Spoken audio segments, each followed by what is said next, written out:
সংবাদান উপস্থিত হওয়ার আগে দায়ের সঙ্গের উপস্থিতি যথার্থ ছিল। এখন দেখা যায় ভিক্ষু সংঘ এসে বসে থাকলেও মাইক্রোফোনে ঘন্টার পর ঘন্টা ডাকলেও দায়ক দায়িকাদের উপস্থিতি একেবারে নগণ্য, একেবারে নগণ্য। আগে আমাদের মাদের দেখেছি, আমাদের ঠাকুমাদের, আমাদের দিদাদের দেখেছি, সূর্য ওঠার আগে, ভোর হওয়ার আগে, ফাঁকি ডাকার আগে তারা ঘুম থেকে উঠে তারা ঘর পরিষ্কার করে ফেলত, রান্নাঘর পরিষ্কার করে ফেলত। এবং এখন তো ইতিহাস ঐতিহ্যে যে কৃষ্টি কালচারগুলো আমাদের ছিল সেগুলো একদম ভুলে গেছে। পাখি ডাকার আগে উঠান ফুরিয়ে ফেলা হতো, ঘর ফুরিয়ে ফেলা হতো। আমরা দেখেছি যে তৎকালীন সময়ে এত আধুনিকায়ন ছিল না, একেবারে আধুনিক ছিল না। শিলের বাটার মধ্যে আমরা দেখেছি আমাদের মারা আধা কেজি মরিচ সেখানে বাটত, হলুদ বাটত, মরিচ মশলা বাটত। ইভেন আমাদের পশ্চিম কোলে মিরেশ্বরার দিকে সিদ্ধ শোলের ভাত খাওয়ার কারণে বিশাল বিশাল ডালার মধ্যে রাতে 10টা-11টা পর্যন্ত ধান সিদ্ধ করত। আমরা দেখেছি আমাদের ঘর এখানে, টয়লেটটা ছিল অনেক দূরে। আমরা সব কিছু করেছি, ছোটকালে সেগুলো দেখেছি। সব কিছু করার পর অবশ্য অষ্টমী, পূর্ণিমা, যতগুলি ধর্মীয় অনুষ্ঠান আছে, যতগুলি কার্যাদি আছে, সবগুলি আমরা আমাদের মারা বাবারা যারা প্রবীণ ব্যক্তি ছিলেন তারা করেছেন। এখন কি সম্ভব হয়? এখন দেখেন 8টার আগে এখনকার মানুষ ঘুম থেকে উঠে না, 2টার আগে ঘুমানোতে যায় না। মোটামুটি 12টা তো নির্ঘাত বেজে থাকে। কি গ্রাম কি শহর, এক একজন থেকে 2টা-3টা ফেসবুক, ইউটিউব, গুগল, মানে আরো কি কি আছে, মেসেঞ্জার, ইমো, আরো কি কি জানি আছে। এগুলোর মধ্যে এখন আমরা এত মনোবিকাশ করেছি, আমাদের এত ডুবিয়ে রেখেছি।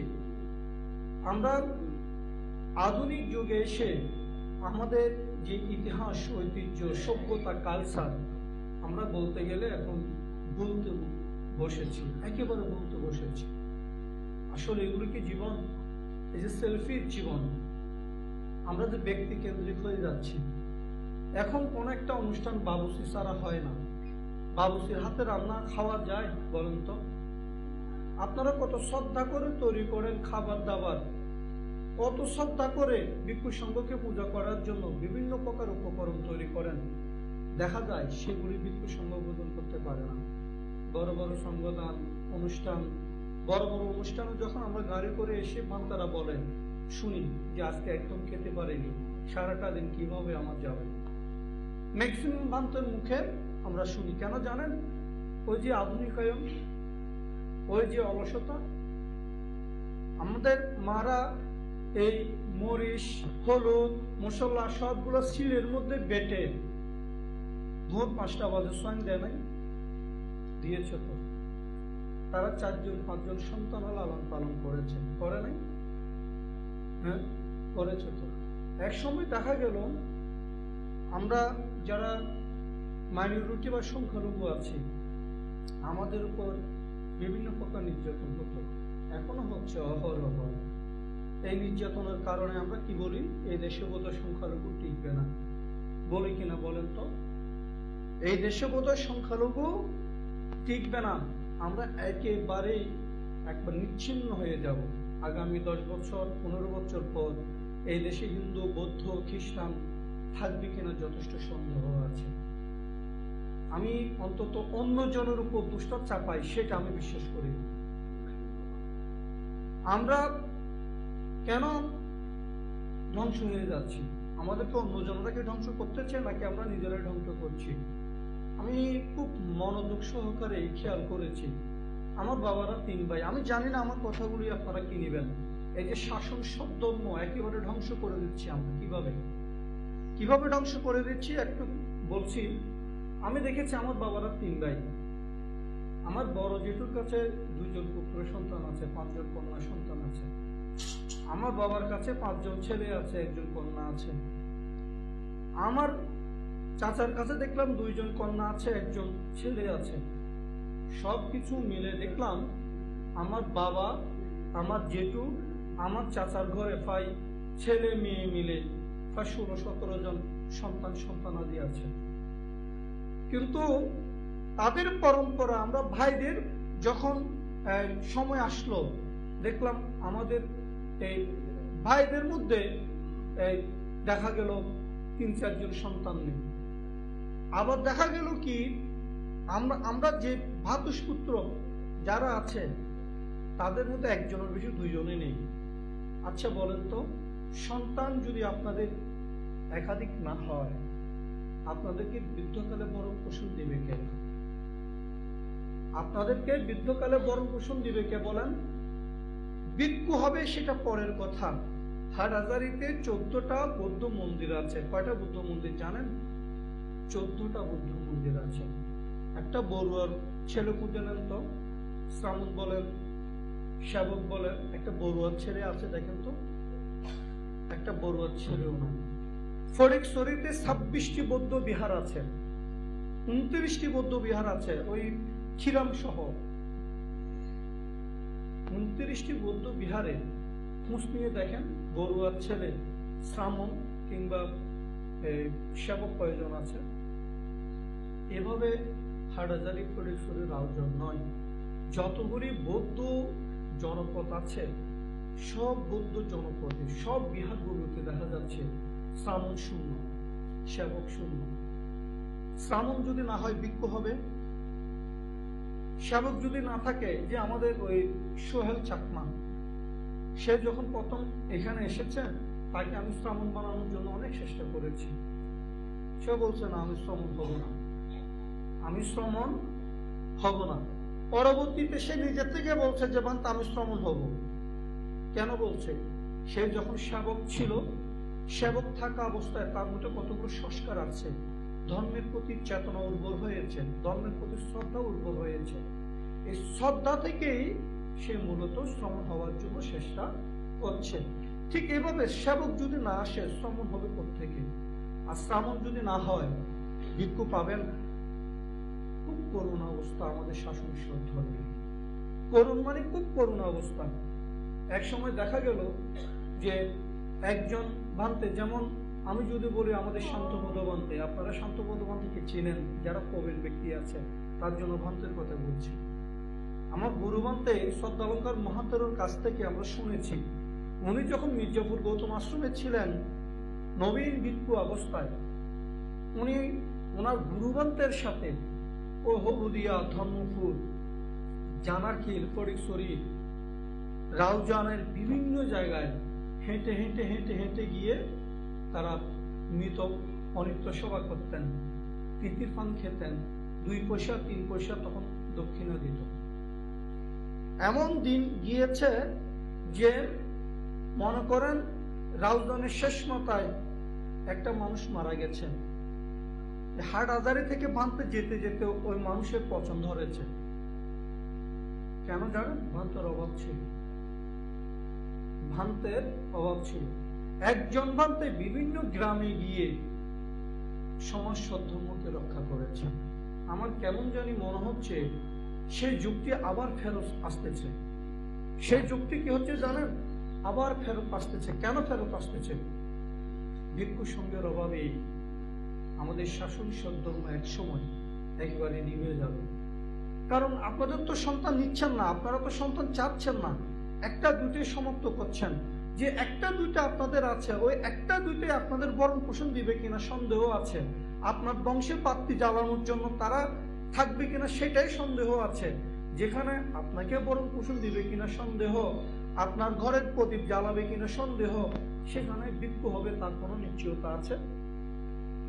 সেখানে যে শ্রামণ হবে তার কোনো নিশ্চয়তা আপনারা দিতে পারবেন কিনা বলেন তো? ভিক্ষুই যদি না থাকে, শ্রামণ যদি না থাকে, আসলে এই শাসন সদ্ধর্মের প্রদীপ কে জ্বালাবে বলেন তো? নিভে যাবে না? অন্যজন আমাদেরকে পিঠে দূরে দিবে, সে অপেক্ষা করতে হবে না। আমরা নিজেরাই নিজেদের ধ্বংস করে দিচ্ছি।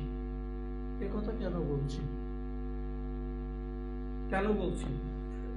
এই যে গত 6-7 দিন আগে আমি গয়রা থেকে অক্সিজেন থেকে হাটহাজারের উদ্দেশ্যে সিএনজিতে উঠেছি। গানের মধ্যে কি যে কর্কশ শব্দ, অকথ্য ভাষায় গালি আমাকে দিয়েছে কিছু উচ্ছৃঙ্খল মানুষ। দেখা যায় আমরা যখন ঘর থেকে বের হই, বিভিন্ন মৌলবাদের কাছে, বিভিন্ন খারাপ মানুষের কাছে আমরা তুচ্ছ তাচ্ছিল্য হই, অসম্মানিত হই, আমরা সেখানে কষ্ট পাই। আবার দেখা যায় যখন বিহারে আসার পর নিঃসম্প্রদায়ের কিছু মানুষের উগ্র স্বভাবের অধার্মিকতার কারণে সেখানেও আমরা কষ্ট পাই। ঘরেও যদি কষ্ট পাই, বাইরেও যদি কষ্ট পাই, ভিক্ষু সঙ্গে টিকে থাকবে কিভাবে বলেন তো? আমার ঘর, আমার নিজের চরিত্র ঠিক নাই, আমার নিজের চরিত্রের কোনো এদিক সেদিক নাই, আমরা বাইরে গিয়ে অন্যের চরিত্র নিয়ে সমালোচনা করি, মানুষকে বুঝাই, মিথ্যা কথা বলি, কর্কশ কথা বলি, ভেদ কথা বলি, করি, সেখানে ভিক্ষুকেও বাদ দিই না, শ্রামণকেও বাদ দিই না, সমাজের বুড়ো মুরব্বী থাকলে তাদেরকেও বাদ দিই না। আমরা একে অপরকে আক্রমণ করি। গায়ের রং সাদা হলে হয় না, আবার গায়ের রং কালো হলেও হয় না, মনের রংটাই সাদা হতে হবে। যার মনের রং সাদা হয় না, যার মন শুদ্ধ হয় না, সে মানুষটি দবদবে সাদা হলেও তার কোনো গুরুত্ব নাই। আমার গুরুবানকে আপনারা শুনেছেন, সর্দার আলম খান মহাতের, উনি একজন পরিশুদ্ধ মহাস্তবী। উনি একটা কথা বলতেন, মানে প্রতিটি দেশনায় একটা কথা বলতেন। ওনার কথাগুলি আমার কাছে মানে মনে হয় প্রতিদিন উনি কথাগুলো বলছেন। কি বলতেন জানেন? তিনি বলতেন, ভিক্ষু ভালো না, শ্রামণও ভালো না, দায়কও ভালো না, দায়িকাও ভালো না। ভিক্ষু যদি ভালো না হয়, দায়ক যদি ভালো না হয়, দায়িকা যদি ভালো না হয়, শ্রামণ যদি ভালো না হয়, আসলে ভালোটা কে বলেন তো? কে ভালো? বলতে পারবেন কে ভালো? বলছে যার মন ভালো, যার মন সুন্দর, যার মন শুদ্ধ, সে ভিক্ষু হলেও ভালো, সে শ্রামণ হলেও ভালো, সে দায়ক হলেও ভালো, সে দায়িকা হলেও ভালো। তার মানে ভালো মানুষটাকে, ওই রং সাদা হলে তাকে ভালো বলা যাবে না। ফুলের মধ্যেও ফোকা বসে। কিসের মধ্যে বসে? ফুলের মধ্যেও ফোকা বসে। ওই আপনার সাদা রঙের আড়ালে মনের মধ্যে যদি ফোকা নামর যদি শয়তান বসবাস করে, তাহলে আপনি মানুষ হিসেবে কোনো কারণে ভালো নন। এই জন্য বুদ্ধ যেটা বলেন, আমাদের মনটাকে আগে ভালো করতে হবে, আমাদের মনটাকে আগে ভালো করতে হবে। আমাদের সমাজের এখন করুণ পরিস্থিতি। একটা ছেলে, একটা মেয়ে, বুড়ো বুড়ির কথা বাদই দিলাম, যারা অনার্স মাস্টার্স করে, একজন প্রফেসর একবার আব্দুল্লাহপুর সাক্ষ্যমণি বৌদ্ধ বিহারে গিয়েছে, অবশ্য তিনি মারা গেছে। উনি বুদ্ধিবৃক্ষর ওখানে বসে বুদ্ধিবৃক্ষকে কিভাবে বর্ণনা করতেছে জানেন? ও কাসা বন্ধমি বুদ্ধিবৃক্ষ তারত্তানাং পদার্থ বাংলা পরাতাং খামাতো মেয়াবন্তে। আমি একটু করে শুনেছি, আবার বলতেছেন আমি ভুল শুনতেছি বাংলা। একজন প্রফেসর এইভাবে বর্ণনা করে নাকি, হ্যাঁ। আবার বুদ্ধের সামনে এসে কি এরকম বর্ণনা করতেছে জানেন? বুদ্ধিবৃক্ষ আর বুদ্ধ মুক্তি কাছাকাছি থাকার কারণে তার বর্ণনাগুলি আমি শুনতে পাচ্ছি। অর্থাৎ বুদ্ধিবৃক্ষর কাছে গিয়ে বান্তা বর্ণনা করলো, বুদ্ধের কাছে এসে বুদ্ধিবৃক্ষ, অর্থাৎ কোন বন্ধনা কোন জায়গায় করবে, কোন বন্ধনাতে ত্যাগ বলতে হবে, কোন বন্ধনাতে না বলতে হবে, কোন বন্ধনাতে ন্যায় বলতে হবে, প্রফেসর নিজেও জানে না। প্রফেসর কি নিজেও জানে না। এখন প্রফেসর যদি নিজেও না জানে, সে শিখাবে কোথায়? তার মানে সে যেগুলো শিক্ষা দিচ্ছে ওগুলি ভুল শিক্ষা দিচ্ছে, যেহেতু ভুল জানে।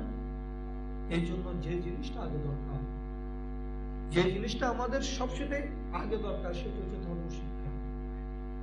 আমাদের পার্শ্ববর্তী যে সম্প্রদায় আছে, আপনারা জানেন কিনা জানি না, কথাটা কিভাবে নেবেন।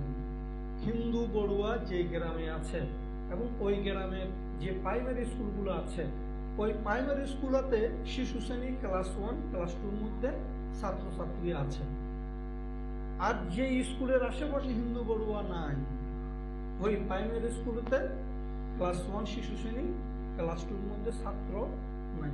কেন জানেন? কারণ তাদের প্রথম কথা হচ্ছে প্রাতিষ্ঠানিক শিক্ষা আসবে পরে, আগে ধর্মীয় শিক্ষা তাদের দিতে হবে। ঘুম থেকে উঠে ছোট ছোট ছেলেরা চলে যাচ্ছে তাদের ধর্মীয়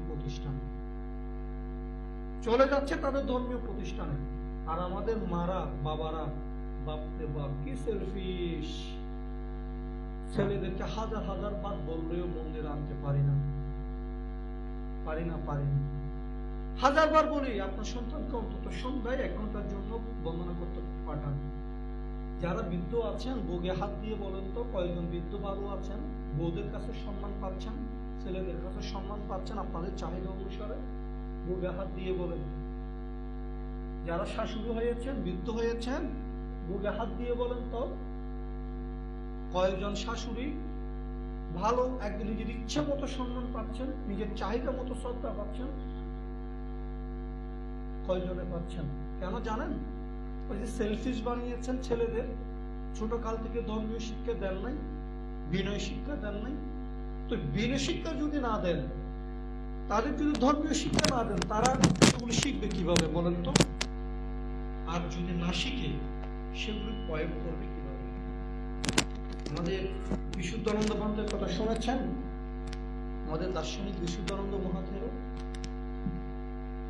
পণ্ডিত মানে ওনার মতো একজন অদ্বিতীয় পণ্ডিত তৎকালীন সময়ে আর ছিল না, বর্তমান যুগেও ওনার মতো পণ্ডিত নাই বললেও চলে। এত পণ্ডিত ছিলেন। এই পাণ্ডিত্যের জন্য তাকে দার্শনিক উপাধি দিয়েছেন। এই বিশুদ্ধানন্দ মহাথেরো একটা গ্রন্থ রচনা করেছিলেন, সত্য দর্শন। বইটি এত গুরুত্বপূর্ণ বইটি যে এই বইটি মন থেকে পড়বে বলছে সে নিশ্চয় পাণ্ডিত্য লাভ করতে পারবে। ওই বইয়ের মধ্যে এই মোহ নিয়ে একটা কথা বলেছেন। মোহ মানে কি জানেন? যে মোহ আমাকে ধ্বংস করে দিচ্ছে, আপনাকে ধ্বংস করে দিচ্ছে, এই মোহটা মানে কি? আমাদের বিশুদ্ধানন্দ মহাথেরো সত্য দর্শন গ্রন্থে খুব সুন্দর একটা উপমা দিয়েছে। একটা কৃষককে কেউ চেনেন না? কৃষক, এখানে কিন্তু আমরা সবাই কৃষক। কেউ মনে শ্বাস করে, কেউ আবার জবিনে শ্বাস করে। যিনি মনে শ্বাস করে তিনিও কৃষক, আর যিনি জবিনে শ্বাস করে তিনিও কিন্তু কৃষক। আমি আজকে যারা জবিনে শ্বাস করে সে কৃষকের কথা বলবো। একটা কৃষক সেই জবিনের মধ্যে শ্বাস করছে, মানে ধান রোপণ করতেছে। হঠাৎ করে একটা সুন্দরী মেয়ে, খুব সুন্দরী একটা মেয়ে ওই কৃষকের সামনে আসলো। আসার পর কৃষককে বলল যে কৃষক, আমি তোমাকে বিয়ে করব। কে বলছে? কে? একটা সুন্দরী মেয়ে কৃষককে এসে বলল যে কৃষক, আমি তোমাকে বিয়ে করব। কৃষক মেয়েটার দিকে এক নজরে দেখলো, দেখার পর একেবারে তাড়াতাড়িতে রাজি হয়ে গেছে, ঠিক আছে আমি তোমাকে বিয়ে করব। তখন মেয়েটাকে নিয়ে গেল কাজী অফিসে কেন না জানেন? বিয়ে করার জন্য। মেয়েটাকে কাজী অফিসে নিয়ে গেল, বলো কাজী সাহেব আমাদের বিয়ে করা। এখন কাজী একবার দেখে মেয়ের দিকে, একবার দেখে কৃষকের দিকে। কার দিকে? একবার দেখে মেয়ের দিকে, আরেকবার দেখে কৃষকের দিকে। কাজী চিন্তা করলো এত সুন্দর একটা মেয়ে এই বৃদ্ধ কৃষককে কেন বিয়ে করবে? এই কৃষকের জন্য মেয়েটা উপযুক্ত না। কে বলছে? কাজী বলছে এই কৃষকের জন্য মেয়েটা উপযুক্ত না। বললো বেটা কৃষক, তুই বৃদ্ধকালে যুবতী মেয়েকে কেন বিয়ে করবি? তোর বিয়ে করার দরকার নাই, বিয়ে আমি করব। কে বলে? কাজী বলে বিয়ে আমি করব। এখন কাজী এবং কৃষক দুইজনের ঝগড়া লেগে গেল। ঝগড়া যখন লেগে গেছে, এটা বিচার করতে হবে না? তারা বিচার চাওয়ার জন্য কার কাছে গিয়েছে জানেন? হ্যাঁ, বিচার করার জন্য গিয়েছে মন্ত্রীর কাছে বা সেনাপতির কাছে। এখন সেনাপতি একবার দেখে কৃষকের দিকে, একবার দেখে কাজীর দিকে, আবার দেখে মেয়ের দিকে। চিন্তা করলো এই কৃষক কাজে দুজনই এই মেয়ের উপযুক্ত না। এখন মন্ত্রী বলল, তোরা দুজনই বা বিয়ে আমি করবো। দেখেন, কৃষক, কাজী, মন্ত্রী তিনজনই তুমুল ঝগড়া লেগে গেল। মানে কে বিয়ে করবে মেয়েটাকে? মেয়ে তো একজন, ছাত্রী তো তিনজন, এবং তিনজনের পছন্দ মেয়েটা। সুতরাং মেয়েটাকে বিয়ে করার জন্য তিনজনই ঝগড়া লেগে গেল। এভাবে তিনজনই মেয়েটাকে নিয়ে গেল রাজার কাছে। কার কাছে? আমরা আমাদের কিছু হলে গ্রামের মোড়লের কাছে যাই না? তো তৎকালীন রাজাটা মোড়ল আর কি। এখন রাজা মেয়েটাকে দেখে অবাক হয়ে গেল যে মেয়েটা এত সুন্দর। বলল যে বেটা কৃষক, বেটা কাজী, বেটা মন্ত্রী দুজনই দূর হ, মেয়েটাকে আমি বিয়ে করব।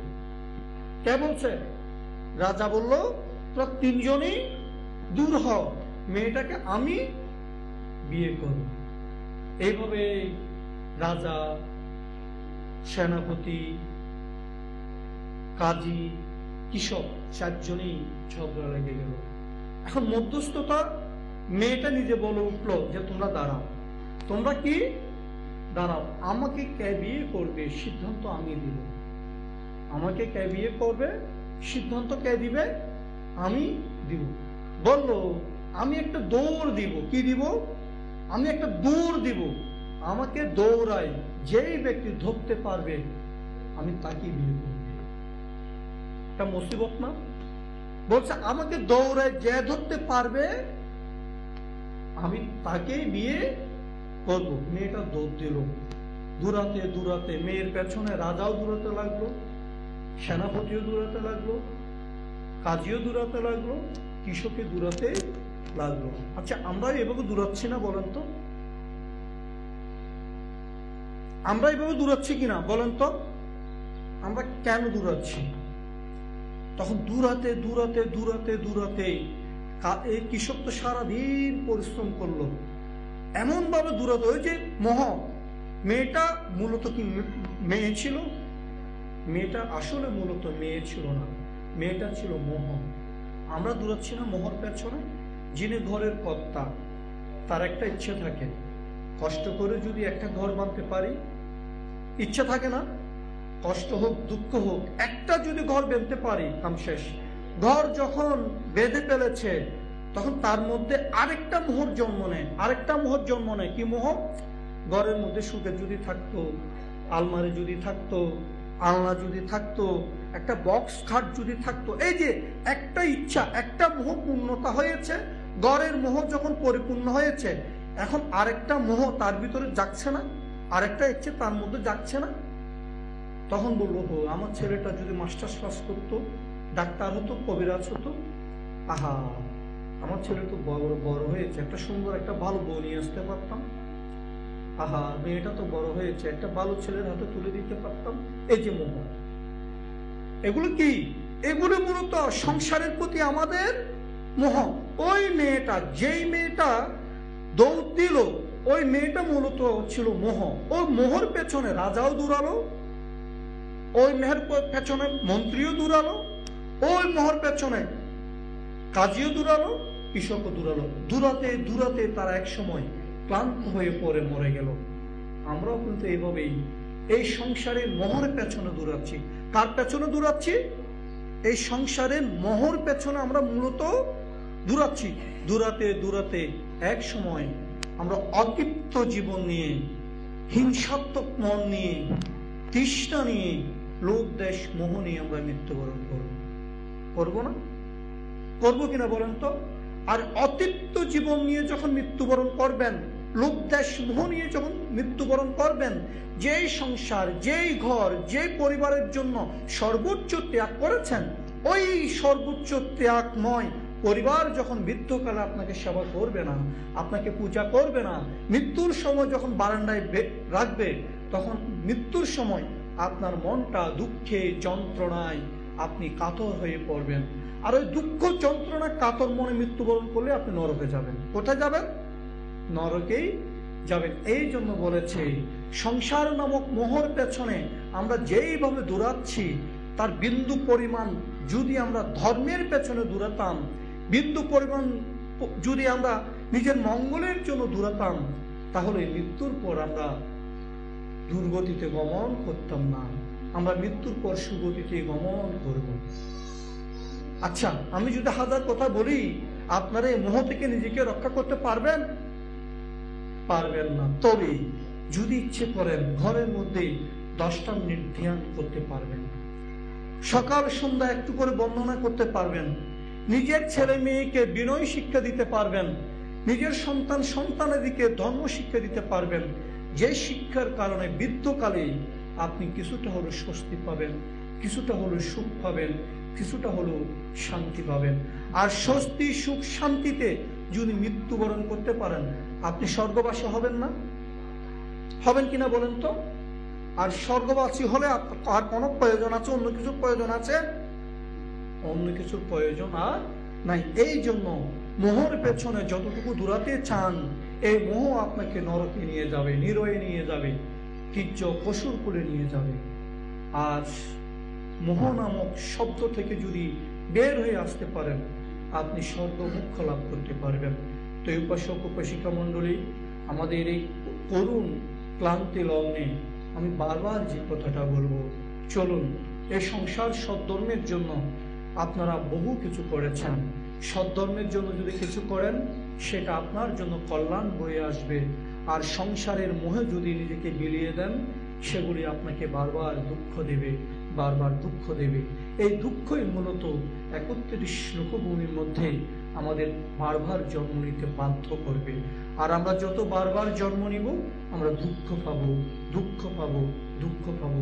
এই দুঃখেই আমাদের জীবনকে শেষ করে দিবে। সুতরাং আমরা এই দুঃখ থেকে পরিত্রাণ পেতে হলে আমরা আমাদের অবস্থান থেকে অবশ্যই শীল পালন করতে হবে, আমাদের অবশ্যই সমাধিতে মগ্ন রাখতে হবে, আমাদের অবশ্যই ধর্মপরায়ণ হতে হবে। একটা কথা মনে রাখবেন, দানের কারণে মানুষের জন্মান্তরে যে ভোগ সম্পত্তি, যে প্রাচুর্য সম্পত্তি, নাম যশ খ্যাতি সম্পত্তি লাভ হয়, সেই দান আমাদের প্রতিনিয়ত করতে হবে। আপনারা দেখেন বর্ষাকালে কি করুণ অবস্থা। আমাদের নানন্দা বিহারও কিন্তু 2 তল ভ্রমণ হয়ে গেছে খুব সুন্দরভাবে। এখন এই আমাদের ধর্মচক্র বিহারও 2য় তল ভ্রমণ হয়ে গেছে না? আমাদের রুদ্র ধর্মরত্ন বিহারও 2য় তল ভ্রমণ হয়ে গেছে। এমনকি বালুখালী জগৎজ্যোতি বিহারও কিন্তু 2য় তল ভ্রমণ হয়ে গেছে। তো পেছনে আছে কারা? পেছনে কারা আছে? পেছনে পড়ে আছি আমরা না? তার মানে তারা পারে, আমরা পারি না, এটাই তো প্রমাণ হচ্ছে না? তারা পারে, আমরা পারি না। আর গাধা, আমরা কি? আমরা গাধা না? এখন আমরা গাধা হয়ে থাকবো কেন? সবার প্রতি আহ্বান থাকবে, আমাদের নবনির্মিত ঘরের বা বিহারের কাজ অতি তাড়াতাড়ি শুরু করার জন্য একটা পরিকল্পনা করেছি। অর্থ নেই বলে আমরা কাজগুলি শুরু করতে পারছি না। ইভেন এই ঘরটা যেটা আমরা বিল্ডিং তুলেছি, ওই বিল্ডিংয়ের ছাদ ঢালাই দেওয়ার মতো পর্যন্ত আমাদের অর্থ তৎকালীন ছিল না। আমাদের রাজেন্দ্রলাল স্মৃতিচত্বরের যে টাকাগুলি খরচ ছিল, সেই টাকাগুলিও আমরা আমাদের নতুন নির্মিত ভবনে লাগিয়েছি।